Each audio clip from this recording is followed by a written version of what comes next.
this? The world is yours. It's mine, it's mine, it's mine. Whose world is this? Yo, straight up. We keep doing it. I tell you all, this is a vibe show, and this is a collective. Share and like the show. We the fastest growing sports, whatever, on YouTube. In these YouTube streets. We just got done talking about Matthew Judon trying to get a big contract out of the tightwads known as the Patriots, aka Robert Kraft and the boys. So I hope he gets his money. Gonna go ahead and pivot from the NFL and go right to college football and talk some USC football. Quarterback Miller Moss.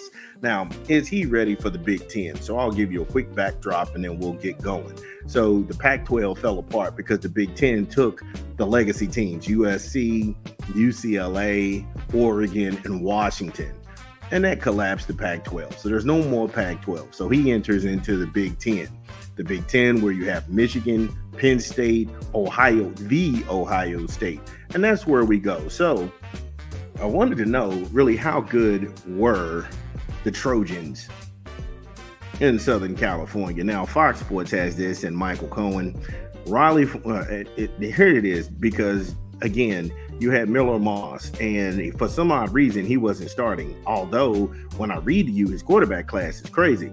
But after the game, when Caleb Williams had declined to play, Coach Riley, Lincoln Riley, he informed Moss all of the waiting for his chance to be at USC starting quarterback were about to pay off after he destroyed the Louisville Cardinals.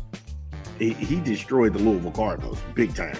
But after that 38-20 home defeat to UCLA November 18th, saddled the Trojans with their fifth setback in 6 games, ransacking a once promising campaign that remained unblemished through mid-October. The unraveling had cost them a chance to compete for the Pac-12 championship and the national championship alike. Now he's bucking a nationwide trend of impatience at the quarterback position by coming back and sticking around for what he is due.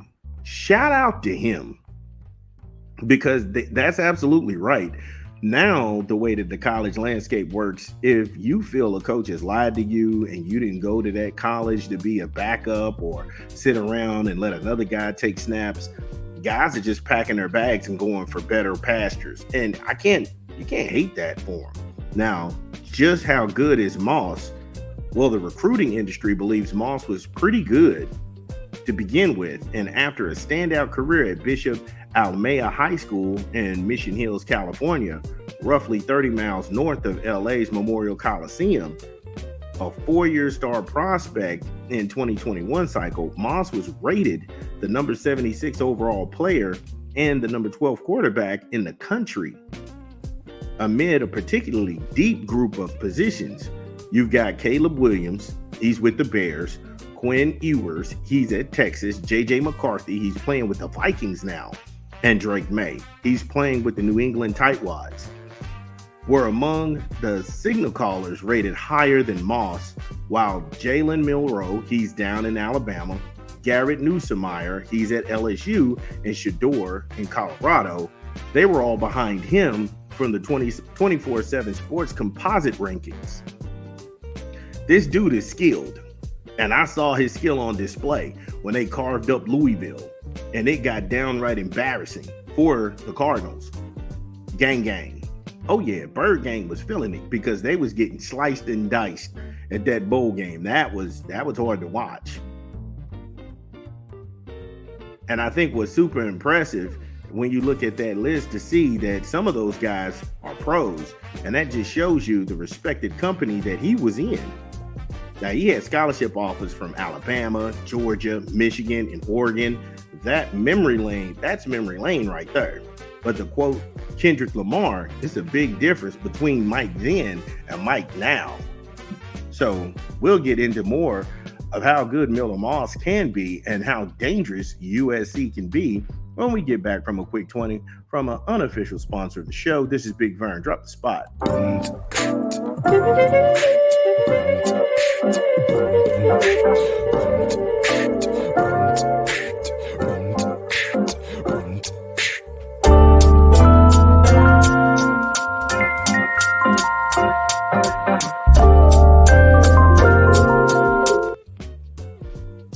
Yes. Live Moss, Taco Bell, Live Moss. Order online, download the app, or visit the good folks at your local Taco Bell, Live Moss. So when we get into the piece here at Fox Sports, when we asked about how good is USC, how good can they be, and how good is Miller Moss, I think that Michael Cohen, he kind of buries this when he says that one thing that separates him, and when he says him, and that he means Miller Moss, is that the pro guys, when they went and they did their thing, is that he stayed put, and he remained steadfast in his commitment to the program that he chose out of high school. That should give you more points in my mind, but he went the old school route. I gave you my word. I'm here for better or for worse, and if it works out, I get it. That's not what makes him stand out. What makes him stand out to me is his play on the field, because when it was rumored that Caleb Williams wasn't going to be at that bowl game, and then that guy had got the start, I was interested to see how he moved in the pocket. Did he really stir down a receiver, or did he hit his guys in stride? Is he going to throw balls over heads? No, he was throwing on the money, on target, at will. It didn't matter. They go ahead and blitz. You send 4 guys, you send 3 guys. It did not matter. He was doing Louisville dirty. And that's what separated him. It doesn't separate him just to go to a school and keep your word. That's one thing. But he was a straight baller. And he's a favorite here in the pit. This is the pit. We live from the pit, ladies and gentlemen. Now, Moss said, and I quote, "I have a tremendous appreciation for the university and the people that I work with each and every day. I think it's a tremendous honor to be able to play quarterback for Coach Riley. And I think I had certain goals that I signed on for at USC, and I wanted to see them through until I couldn't anymore. And that's why I stayed around and I stuck it out." End quote. Wow. This dude just became one of my favorites, because you don't see that. And that's very rare right now. And he's a favorite right now in the pit. He's a favorite right here in the pit. Because, hey, look, he could have went anywhere else. He was just as top. You look at the company that he was among the elites. Some of the guys that were in his same class is actually playing in the National Football League right now. And some guys are at big programs getting ready to make big names for themselves. And he was better than most of those guys. I like everything about this kid. There's no quit attitude. The old school, I signed for it. Good, bad, or indifferent. I'm here for the ride, because make no mistake, this young man has been through adversity. Then I'll set this up. So after the head coach who was recruited, they signed him, Clay Helton, was fired 2 games into his freshman season. He still stuck it out, despite the arrival of Williams, who followed Riley from Oklahoma to USC after throwing for 1,912 yards and 21 touchdowns and only 4 interceptions in 2021. He stuck it out. 5-year prospect Malachi Nelson mirrored Williams by flipping from Oklahoma to USC that same winter, further clogging the Trojans' depth chart at quarterback. Yet another blue chip quarterback, he stuck it out this past winter when Riley signed UNLV transfer Jaden Malveya, 3,085 yards and 17 TDs in 2023, less than a month after Moss' stellar effort in that Holiday Bowl. You can see this kid's got some, I like the cut of his jib. We'll get my thoughts when we come back from a quick 20 from a rap album we're pumping this month. This is Big Vern. Drop the spot.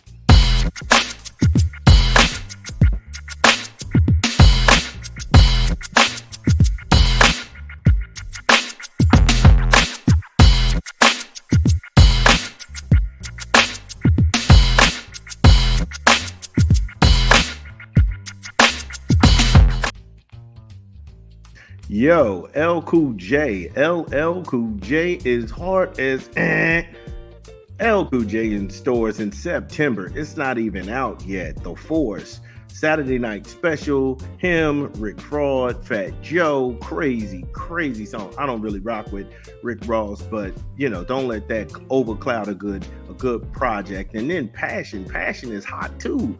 It's only 2 songs out right now. 14 cuts on the album. We calling it early. Historic album. We've been pumping since July. LL Cool J, The Force, in stores in September. Get it where you legally consume music, whether it's Apple Music, Google Play, or Spotify.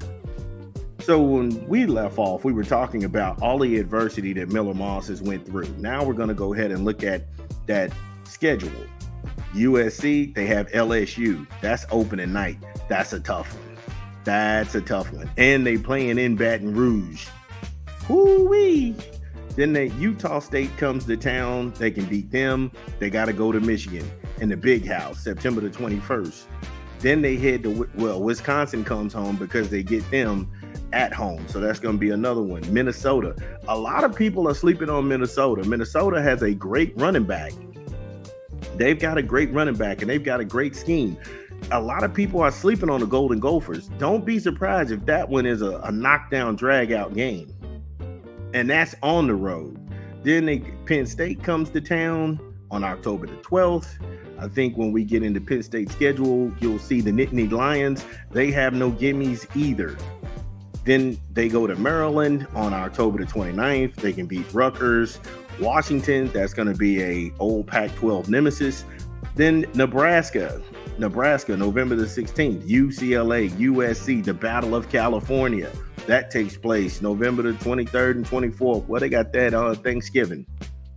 And then they finish with the Golden Domers and Notre Dame at the end of the season. So just how good is USC?